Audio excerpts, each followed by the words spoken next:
So today, I mean, obviously you still have the real estate business, right? Or is it mostly you're focusing on your show? What does Page Turner Inc. look like? Because that's what we like to get into. You mentioned all those different streams of income. Talk to me about the way that you would kind of approach your business strategy in I that love way. that question. Well, I've been selling and, listing and selling real estate for 20 years. And I was in a burnout phase. So when the television opportunity came, I was like, this is cool. I can still do what I love and then, add this as well. And now being on the second show on HGTV, which is amazing and such a blessing, I am now, I don't know if you know this, Mandy, but I'm also co-creator and executive producer of the show and host. So I get to see I did see behind the that. Yes. scenes, and now I have fallen in love with executive producing. So my writing partner, who's also my business partner and my manager, we have created like 6 more shows that we're shopping, and now I'm on a whole new journey. So I still flip even outside of the TV show because that's just good to do. It's just good income. It's hard, but it's what I love to do. And now being in front of the camera and then also doing, EP work behind the camera, I have found this amazing passion for that I am looking to focus on and continue to develop. That's incredible. And can we go back to when you were talking about Baby Page dreaming of being a talent manager? And all these years later, it seems like you're finding your way there ultimately. Now, maybe not in the way that you envisioned it, maybe not music, but if you can create 6 new pages with incredible shows, is that sort of the vision there? Yes. Including one of my daughters moved back to Los Angeles with me, and she's an aspiring model. And so she just got a contract. I manage her, she just got a contract with an agent. So that's really fun to see that. And oh gosh, I love it. Oh, I love what you said, 5 or 6 little pages. Yes, that's what I want to see because I'm still a servant and I want to see everybody I can win. So if I'm in this position and I know somebody and you're good people, I'm connecting you. Don't embarrass me, right? You gotta be good people. I'm connecting you. If I see, my partner and I just scroll through Instagram like, oh, look at her. She's amazing. Let's just tap in and see how she's doing today. And that's how we found we haven't got greenlit yet, but we just signed with a production company to develop a show for another young woman to be on television in the home space. Ah, that's incredible. I love it. I feel like the more we need like a million more Ava DuVernays, more Shonda Rhimes, and all the different I niches. love And them. Isn't it? I love You it. just give I'm me excited. chills. I Keep love it. doing it. Yes. Because there's room. There's room for all of So us. there's so much room. Yeah, absolutely. There's so much room. Talk to me a little bit about, for those curious, and just kind of to round out our conversation with the show. Talk about the show. What happens on the show? Why should we be watching? And what was it like for you to be under the microscope like that? Like, it's one thing to do your job, but then to have cameras following you around, it must be a whole different level of, I don't know, excitement, stress. I don't know. Stress You tell first. me. I love HGTV for this. Number one, because they are working their tails off to diversify this network and bring Black and brown people and every other color under the rainbow on the network. And I applaud them for that. Number two, they have allowed me and any person of color to really open the conversation with production and with them too. Like, the way my hair flows on TV is different than the way another woman's hair might flow that's of a different hue than me.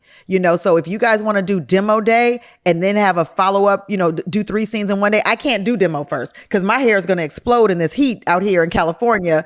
And I don't have a pressing comb on site, and nor do I have a hairstylist. So, they've allowed really, but it's true because I'm like, listen, if my track is showing, you have to tap me on the shoulder. And there's just, we move different, and also, I have melasma under all this makeup, and it's like, and they work with me on it. My skin is not in a great space right now. And so I love that because of hyperpigmentation, which comes from the sun, which we're out in the sun working a lot. And that doesn't really have anything to do with color other than, listen, understand what I'm going through and let's have the conversation, which they allow us to have now, and not, not to say they ever looked down upon us, but nobody understood it. Now people are willing to listen to understand, and I appreciate that. What was the other question? Mandy, I forgot. I'm sorry. I am the worst at asking five No, questions in wait. one. I wish I could say I'm getting better at it, It but I was so can't help good though. myself. My first question was, I think it was maybe, what was it like for you to all of a sudden go from being a business mogul to then being one on TV? And what was that transition like? Well, and you said, was it stressful or exciting? It is exciting seeing the end result because it all works out, but it is stressful during the process just because not only am I in front of the camera, but I'm also paying attention to what's going on behind the camera as well, because this is a show that I created and pitched and got greenlit during the pandemic. So that's amazing too. Pat on back. But Oh, so you pitched the I show. did. Okay, because you said HGTV came calling, but no, I mean, you came up with the idea and pitched it, got it sold. Oh, well, when I Okay. said came calling, what I meant was they literally called and said, "Hey, we want to put a show together for you, get you back on the network." And I said, "Well, hey, I already wrote a show." And they were like, "Well, hey, pitch it." And it was on a Zoom.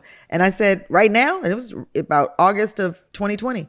And I said, they said, "Yeah." And I said, "Oh, let me just stretch real quick." And I went off camera and I stretched for like, 20 seconds and I came back and I pitched it and they loved it. They were like, "Let's do it." And I was greenlit right after that. Casual.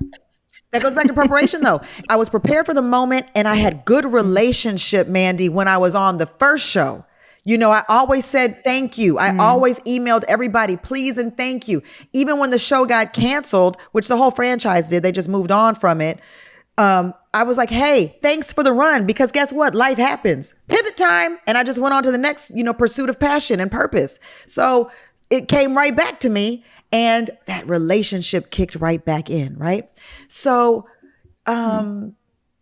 the girl, I think we talked just alike because I'll just talk and say, okay, going back to your question, Oh, Mandy. oh, we lost it. We'll bring it So here we back. go. So going back to the question, what is it like? It's amazing. It's thrilling. During a pandemic, hair, makeup, that's very serious to me. But at the end of the day, I'm living a dream that I went and caught. I stopped chasing dreams a long time ago. I'm too old to do that. I'm in the phase of my life now where I'm catching dreams. And being able to do that is amazing. And then to grow from it too as an executive producer and creator for other shows. Oh, I mean, it's like every day I'm so grateful.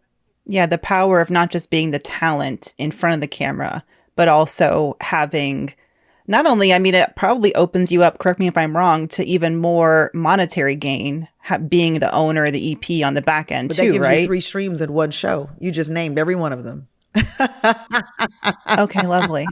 I get it. But for creators out there, I mean, obviously not all of us have TV shows of our own, but I think that message is coming through for those of us who are watching people like you succeed. It's, oh, but they own, but they are executive producing. It's more than, it's, yes, be the talent, but it's more important. It's also important for us to have a seat at the table. Yeah, and there's Behind more the scenes money as behind the well. camera too. So, it's just like in the music industry, people see all of Nice. these, artists out here singing, but they travel so much because they only make real money when they're on the stage. That's when they get paid directly. But if they're not writing or producing themselves, then they're just a paid talent for that moment.